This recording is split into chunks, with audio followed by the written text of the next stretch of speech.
মায়া একটা নির্লজ্জ অনুভূতির নাম, যা মানুষকে বারবার এক জায়গায় টেনে নিয়ে যায়, যেখানে সে কুকুরের মতন আচরণ পায়।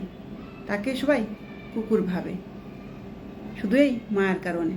কারণ এই মায়ার কারণেই সে মানুষটা সে দরজায় গিয়ে বারবার ঠোকর খায়, পড়ে থাকে।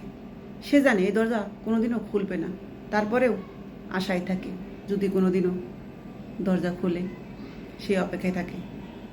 মায়া এমন একটা যন্ত্রণার নাম যে কাঁদায় কিন্তু চোখে জল আনতে দেয় না, এবং এই মায়ের কারণে তার জীবনটা শেষ হয়ে যায়।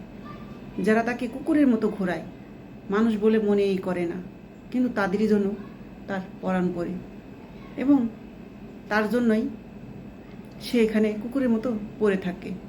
এত অবহেলা, এত লাঞ্ছনা, এত যন্ত্রণা সহ্য করেও সেখানে থাকে।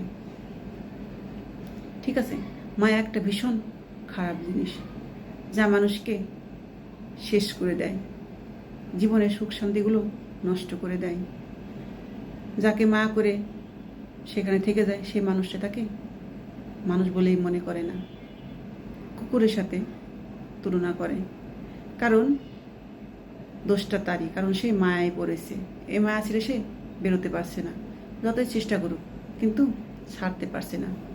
ছাড়ার কথা ভাবলেই তার বুকের ভিতরটা ভেঙে চুরে যায়, পৃথিবী অন্ধকারে আসে। শুধু এই ছোট্ট একটা শব্দ মায়া। মায়াটা যে কতটা ভয়ঙ্কর, যে পড়েছে সেই জানে। যে অবহেলিত হয়, ঠিক আছে, তার পায়ের নিচে পিষে তারে রেখে দেয়, সে মানুষটাই বোঝে মায়ের কী যে যন্ত্রণা। এক দরজায় ঠোকর খেতে খেতে জীবনটা শেষ করে দেয়, তারপরও সে দরজা ছাড়ে না, আশায় আছে, আশায় থাকে হয়তো একদিন সে আলোর দেখা পাবে। ঠিক আছে, কারণ সে যেমন ভালোবাসে তেমনটাই ভাবে, হয়তো সে একদিন তাকে ভালোবাসবে, বুকে টেনে নেবে। ঠিক এ দরজা একদিন খুলবে, সে আশায় কুকুরের মতো সেখানে পড়ে থাকে। এত অত্যাচার করে, তারপরেও সে বেরোতে পারে না, শুধু এই মায়ার কারণে। মায়ার কারণে মানুষ নিজের জীবনটাও শেষ করে দেয়। যখন সহ্য করতে পারে না মানুষ, তখন মৃত্যুকে বেছে নেয়, কারণ সেই মানুষটা তাকে ছাড়া বাঁচবে না।